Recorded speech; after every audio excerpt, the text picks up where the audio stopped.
Hey mom, hey dad. So basically I decided to create this YouTube page. It's just going to be videos of me reading books to you in both English and Spanish. One, I wanted to do it to try and practice my Spanish. But two, since you guys live in Spain and not long from now, well, I don't know, hopefully not, but sooner than later, you guys probably won't be able to read as much anymore. And I thought it would be nice if I could, just read books to you.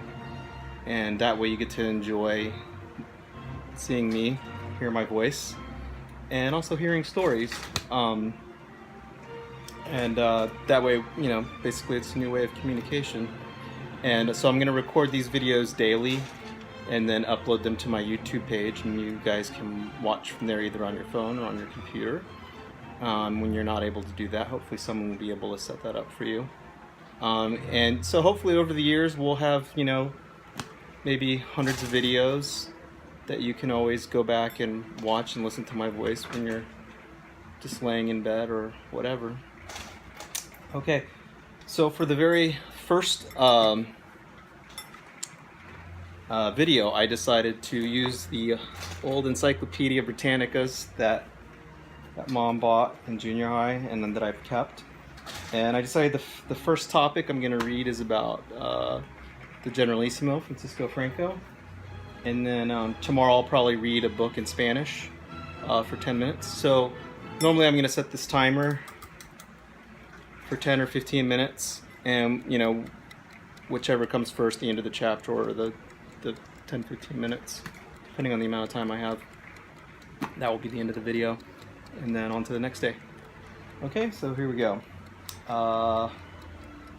Francisco Franco, in full. Francisco Paulino Hermenegildo Teodulo Franco Bahamonde, by name El Caudillo, the leader, born December 4th, 1892 in El Forel, Spain, and died November 20th, 1975 in Madrid. He was the general and leader of the nationalist forces that overthrew the Spanish Democratic Republic in the Spanish Civil War from 1936 to 1939. Thereafter, until his death, he was the head of the government of Spain. His life. Franco was born at the coastal city and naval center of El Forel in Galicia, northwestern Spain. His family life was not entirely happy, for Franco's father, an officer in the Spanish Naval Administrative Corps, was eccentric, wasteful, and somewhat dissolute. More disciplined and serious than other boys of his age, Franco was close to his mother, a pious, conservative, upper-middle-class Catholic. Like 4 generations and his elder brother before him, Franco was originally destined for a career as a naval officer, but reduction of admissions to the Naval Academy forced him to choose the Army. In 1907, only 14 years old, he entered the Infantry Academy at Toledo. 3 years later, he graduated. Franco volunteered for active duty in the colonial campaigns in Spanish Morocco that had begun in 1909 and was transferred there in 1912 at the age of 19. The following year, he was promoted to the first lieutenant in an elite regiment of native Moroccan cavalry. At the time in which many Spanish officers were characterized by sloppiness and lack of professionalism, young Franco quickly showed his ability to command troops effectively and soon won a reputation for complete professional dedication. He devoted great care to the preparation of his unit's actions and paid more attention than was common to the troops' well-being. Reputed to be scrupulously honest, introverted, and a man of comparatively few intimate friends, he was known to shun all frivolous amusements. In 1950, he became the youngest captain in the Spanish Army. In the following year, he was seriously wounded by a bullet in the abdomen and was brought back to Spain to recover. In 1920, he was chosen to be second in command of the newly organized Spanish Foreign Legion, succeeding to full command in 1923. In that year, he married Carmen Polo, by whom he had a daughter. During the crucial campaigns against the Moroccan rebels, the Legion played a decisive role in bringing the revolt to an end. Franco became a national hero, and in 1926, at the age of only 33, he was promoted to brigadier general. At the beginning of 1928, he was named director of the newly organized General Military Academy in Zaragoza.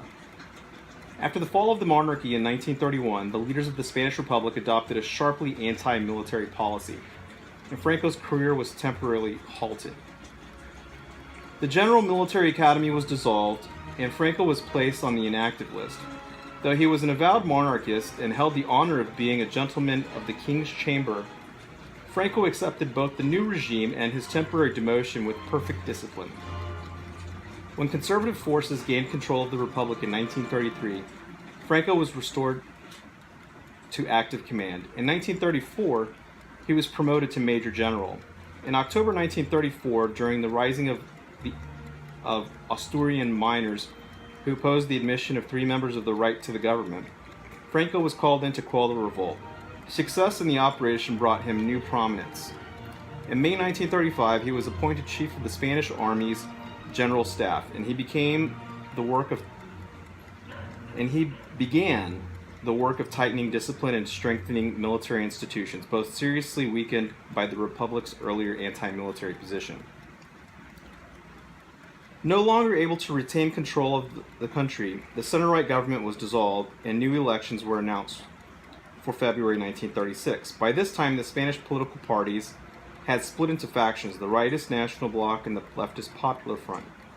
The left proved victorious in the elections, but the new government was unable to prevent the accelerating dissolution of Spain's social and economic structure. Although Franco had never been a member of a political party, the growing anarchy impelled him to appeal to the government to declare a state of emergency. His appeal was refused, and he was removed from the general staff and sent to an obscure command in the Canary Islands. I didn't know that. For some time, he refused to commit himself to the military conspiracy against the government, but as the political system disintegrated, he finally decided to join the rebels. Franco's military rebellion. At dawn on July 18, 1936, Franco's manifesto acclaiming the military rebellion was broadcast from the Canary Islands. And the same morning, the rising began on the mainland. The following day, he flew to Morocco and within 24 hours was firmly in control of the Protectorate and the Spanish army garrisoning it. After landing in Spain, Franco and his army marched toward Madrid, which was held by the government. When the nationalist advance came to a halt on the outskirts of the city, the military leaders, in preparation of what they believed was the final assault that would deliver Madrid and the country into their hands, decided to choose a commander-in-chief, or Generalissimo, who would also head the rebel nationalist government in opposition to the Republic. Because of his military ability and prestige, a political record unmarred by sectarian politics and conspiracies, and his proved ability to gain military assistance from Hitler's Germany and Mussolini's Italy, Franco was the obvious choice. In part because he was not a typical Spanish political general, Franco became head of state of the new nationalist regime on October 1st, 1936. The rebel government did not, however, gain complete control of the country for more than 3 years. Franco presided over a government that was basically a military dictatorship, but he realized that he needed a regular civil structure to broaden its support. This was to be derived mainly from the anti-leftist middle classes. On April 19, 1937, he reorganized the Falange, aka the Spanish Fascist Party, and made it the rebel regime's official political movement. While expanding the Falange into a more pluralistic group, Franco made it clear that it was not the government that used the party and not the other way around. Thus, his regime became an institutionalized authoritarian system, differing in this respect from the fascist party states of the German and Italian models. As commander-in-chief in the Civil War, Franco was a careful and systematic leader. He made no rash moves and suffered only few temporary defeats as his forces advanced slowly but steadily.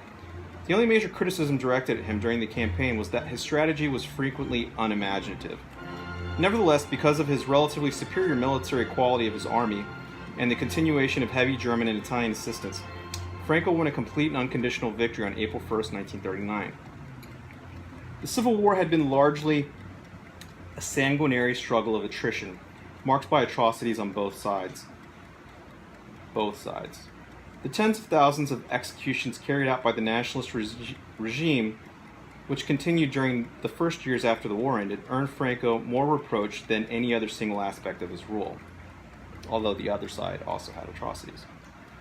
Franco's dictatorship. Although Franco had visions of restoring Spanish grandeur after the Civil War, In reality, he was the leader of an exhausted country still divided internally and impoverished by a long and costly war.